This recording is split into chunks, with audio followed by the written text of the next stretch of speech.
Début avril, à l'aéroport d'Orly, deux hommes s'apprêtent à embarquer pour un voyage qui est un peu celui de la dernière chance.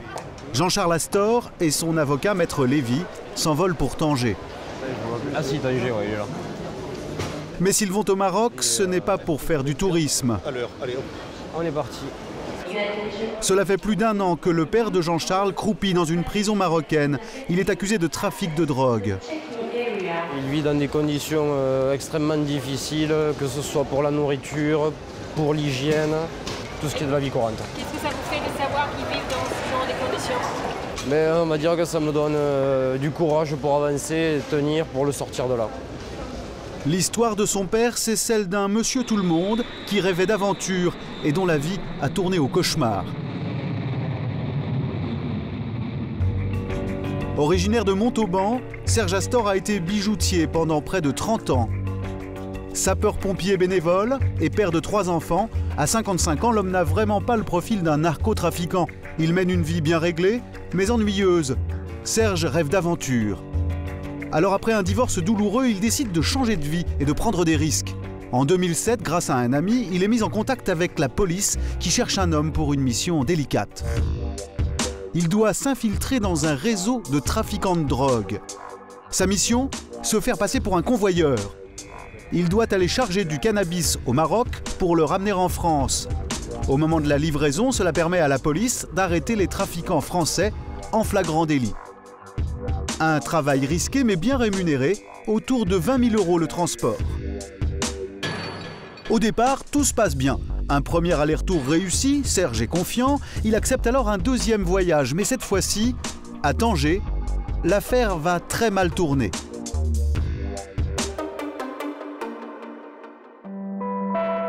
Normalement, les policiers français informent toujours leurs collègues marocains de ce genre d'opération un peu limite. Mais le 17 décembre 2007, alors qu'il embarque sur le bateau qui doit le ramener en France, Serge Astor est arrêté par les douanes marocaines. À bord de son véhicule, il trouve 400 kilos de cannabis. Serge est alors condamné en première instance à 5 ans de prison et une amende de près de 2 millions d'euros. Mais alors que s'est-il passé? Pourquoi les autorités marocaines considèrent-elles ce collaborateur de la police comme un trafiquant? Et surtout, pourquoi l'État français ne fait-il rien pour le sortir de prison? Alors arrivé à Tanger, le fils de Serge et son avocat, Maître Lévy, sont plutôt confiants sur l'issue du procès en appel. Demain, nous allons démontrer à la cour d'appel que Serge Astor n'a jamais eu d'intention criminelle. Il a agi dans le cadre d'une opération qui lui apparaissait parfaitement légale. Ce matin, dans ce grand hôtel, ils ont rendez-vous avec l'avocate marocaine de Serge. Salut Majda, ça va? Ça va et vous? Eh oui. Ils sont d'autant plus optimistes que les autorités marocaines l'ont reconnu. Serge Astor transportait bien de la drogue pour le compte de la police française. Mais cette fois-ci, les Marocains n'ont pas été informés et ils n'ont pas apprécié. Les Marocains n'étant pas informés des opérations au Maroc, l'opération était constitutive de crime. Et que tous ceux qui avaient participé étaient donc complices de crime. Là, on est véritablement au cœur du problème. Serge Astor a été condamné parce que les Marocains n'étaient pas informés de l'opération française. Là, pour le moment, je suis écœuré. C'est-à-dire que je ne comprends pas. Là, il travaillait les autorités, c'est-à-dire la police, et il se retrouve en prison, et malgré lui. Alors pourquoi la police française n'est-elle pas venue défendre son convoyeur devant les tribunaux marocains? Parce que pour elle, Serge n'aurait pas respecté sa feuille de route. S'il était bien en mission, comme le prouve ce document, Serge n'avait, selon la police, rien à faire à Tanger. Tout commence le 13 décembre 2007 à Montpellier. Serge a rendez-vous dans un bar avec des policiers de la brigade de recherche et d'intervention, la BRI, qui cherche à piéger des trafiquants de la région. Procédure habituelle, ils vont équiper sa voiture d'un mouchard. Lors d'une rencontre entre Serge et le chef de la BRI, décision était prise de baliser son véhicule. Grâce à cette balise, la police va pouvoir suivre tous les déplacements de Serge et le localiser en cas de problème. 22 h, il prend la route direction l'Espagne. Selon la police, c'est là qu'il doit récupérer la drogue qui servira à piéger les trafiquants. La drogue devait être chargée en Espagne. Quelques heures plus tard, Serge passe la frontière espagnole Et c'est à ce moment-là que, selon la police, il disparaît des écrans de contrôle. Dès le franchissement de la frontière espagnole, le signal balise était perdu. Les policiers disent ensuite n'avoir plus eu aucune nouvelle de lui jusqu'à son arrestation 4 jours plus tard à Tanger, bien loin de la destination prévue. Serge, lui, affirme qu'il devait bien aller chercher la drogue au Maroc et non pas en Espagne. Nous avons pu lui téléphoner en prison. À votre avis, Serge, pourquoi ils disent ça? Parce qu'ils se couvrent. Parce que tout compte fait, moi je croyais que c'était officiel, en vérité c'était pas officiel. Est-ce que vous avez l'impression qu'ils peuvent pas avouer? Ah mais ils vont pas avouer là, c'est le pot de fer contre le pot de terre. Hein. Ils savaient très bien que je passais la frontière marocaine. Serge, quand vous avez travaillé pour les polices, qu'est-ce qui vous est donné comme contrat? Ah non, j'avais rien demandé du tout, j'avais fait une confiance totale aux fonctionnaires français, parce que ce sont des gens assermentés quand même. La police aurait-elle menti, comme l'affirme Serge? Nous avons cherché à rencontrer le patron de la SRPJ de Montpellier qui a chapeauté l'opération. Mais à chaque fois, on nous a donné la même réponse. Il n'a rien d'autre à déclarer, il n'a rien à dire sur cette affaire. D'accord. L'affaire est délicate, une seule personne a bien voulu nous parler, sous couvert d'anonymat. C'est une fonctionnaire qui dit bien connaître le dossier. Et elle porte des accusations très graves. Ça arrive beaucoup qu'on charge en Espagne. Sauf que là, dans l'histoire, je vais te le dire, mais après tu ne peux pas le prouver, la BRI savait que la voiture allait au Maroc. Okay, c'est ça qui n'est pas bien. Ça, c'est déjà... Pourquoi ils disent qu'ils devaient les chercher en Espagne? Parce qu'ils n'ont pas respecté les règles. Il ne veut pas avouer qu'ils n'ont pas prévenu le Maroc? Ils savaient que ça allait au Maroc, ils auraient dû avertir le Maroc. Ils ne l'ont pas fait. Ils ont fait des erreurs. Donc après, ils ne veulent pas reconnaître leurs erreurs. C'est là que c'est grave. Parce que derrière, il y a un mec qui fait 5 ans en prison. À Montpellier, ils s'en foutent. Tous les mois, ils ont la paye qui tombe. Et puis tous les soirs, ils rentrent à la maison. Pour moi, c'est pas normal. C'est un innocent. Enfin, sa place, elle n'est pas en prison à ce mec. Serge Astor a-t-il vraiment eu pour mission d'aller en Espagne, comme le dit la police, ou au Maroc, comme lui l'affirme? Et s'il dit vrai, pourquoi le Maroc n'était-il pas au courant de son passage? Aurait-il agi pour son propre compte? Nous sommes à la veille du procès. Jean-Charles appelle son père, qui du fond de sa cellule veut garder espoir.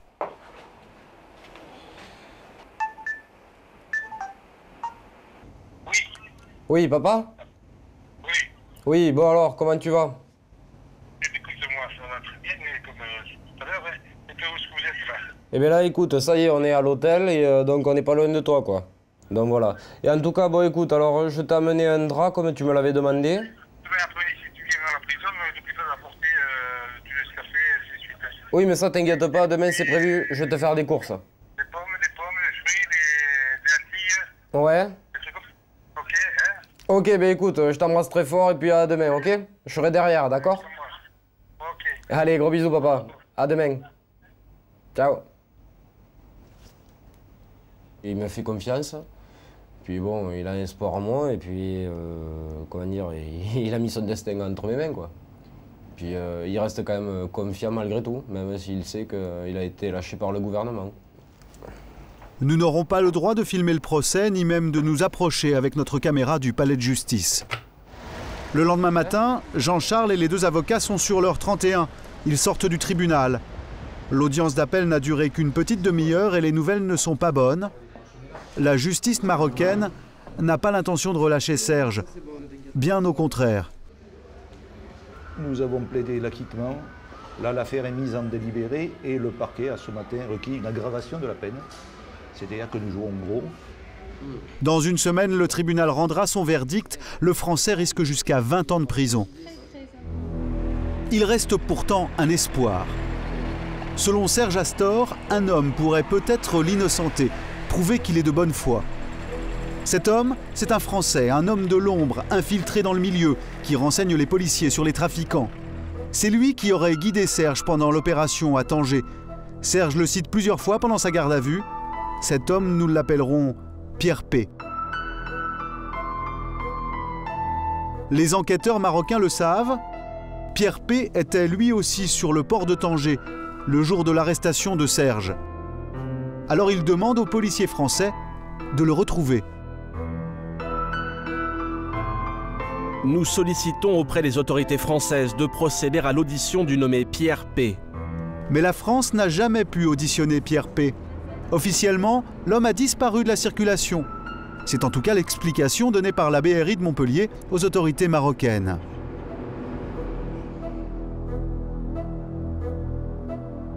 Depuis cette époque, le chef de la BRI n'a plus été en mesure de joindre l'informateur.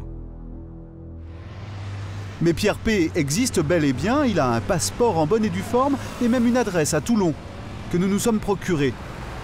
C'est dans cet immeuble, nous décidons de nous y rendre et cette visite va nous réserver quelques surprises. Il y a bien son nom sur la boîte aux lettres. C'est un jeune homme qui nous ouvre la porte. Je cherche monsieur. J'ai vu le nom marqué en bas. Sur votre boîte aux lettres. Oui. Il habite ici, monsieur. Je peux le voir? Je suis envoyée un peu par quelqu'un, je pense que vous connaissez, mais je suis pas sûre. Serge Astorg. Serge Astorg. Vous connaissez pas qui c'est? Non? Ça vous dit rien? Serge Astorg? Je sais pas, sortez votre baraté que vous avez là-bas, non? Et sinon, vous partez. Bah, j'ai rien à vendre, monsieur. Et c'est bizarre. La police. Non. Non, pas oui. L'homme ne comprend-il vraiment rien ou joue-t-il la comédie? Est-ce que j'ai la tête d'un policier? Tout semble pourtant le désigner comme étant Pierre P, le contact de Serge Astorg à Tanger. Et nous avons un autre indice. Le fameux Pierre P a récemment vendu sa voiture, une Citroën C5, dans un garage des environs de Toulon. Le garagiste va nous le confirmer. Il a même ses coordonnées, même nom, même adresse, même étage. Bah déjà, on va savoir, avec ça, on va pouvoir savoir si on peut aller plus loin ou pas. Je ne devrais pas vous le faire voir, ça va, ça, évidemment. Je suis Pierre, à Toulon, pièce d'identité délivrée, voilà. Mais quand nous lui montrons les images de l'homme qui habite à cette adresse, ça ne lui dit rien du tout. C'est pas l'homme que vous connaissez, vous? A priori, non. Ouais, c'est pas lui. Jamais vu, franchement. Jamais vu ce mec-là? Jamais. Nous décidons alors de retourner voir l'homme de Toulon et de lui poser des questions beaucoup plus précises. Salut toi. Ça vous m'avez dit que... Oui. Monsieur, est-ce que vous étiez propriétaire d'une Citroën C5? Non, non. Là, c'était les Fiat. Regardez, je vais montrer. Je peux vous montrer quelque chose? Regardez. Pierre, il est né le 5 février 48. Ça, c'est votre date de naissance. Alors, ensuite, il dit qu'il a un numéro de passeport. 01A. Pour nous prouver sa bonne foi, il nous montre sa seule pièce d'identité, une carte d'invalidité à 80%. Apparemment, cet homme s'est fait voler son identité. Il n'aurait rien à voir avec cette affaire. Pour notre fonctionnaire proche du dossier, l'homme que tout le monde recherche n'est pas prêt de se remontrer. Là, je pense qu'il fait profil bas. Je pense qu'il se plante. Mais un jour, il va ressortir parce que tu sais ce que c'est un informateur. C'est un voyou. C'est pas le mec qui va bosser tous les jours à l'usine qui va donner des renseignements. C'est un voyou. C'est un mec qui est dans le milieu. Fin avril, la cour d'appel de Tanger a condamné pour la deuxième fois Serge Astorg à 5 ans de prison ferme et près de 2 millions d'euros d'amende. Pour s'en sortir, Serge n'a plus qu'un seul espoir. Il serait important que le gouvernement fasse quelque chose de plus urgent pour faire quelque chose. Et bien, si j'ai pas de grâce, je suis obligé de... Je serai condamné pour 5 ans. 5 ans, c'est énorme. Ça ramollit le cerveau, ça ramollit tout ici. Ah oui, c'est mieux de ne pas penser, il ne faut pas penser. Comment ça fait trop mal. Au Maroc, c'est généralement au mois de juillet que le roi accorde ses grâces.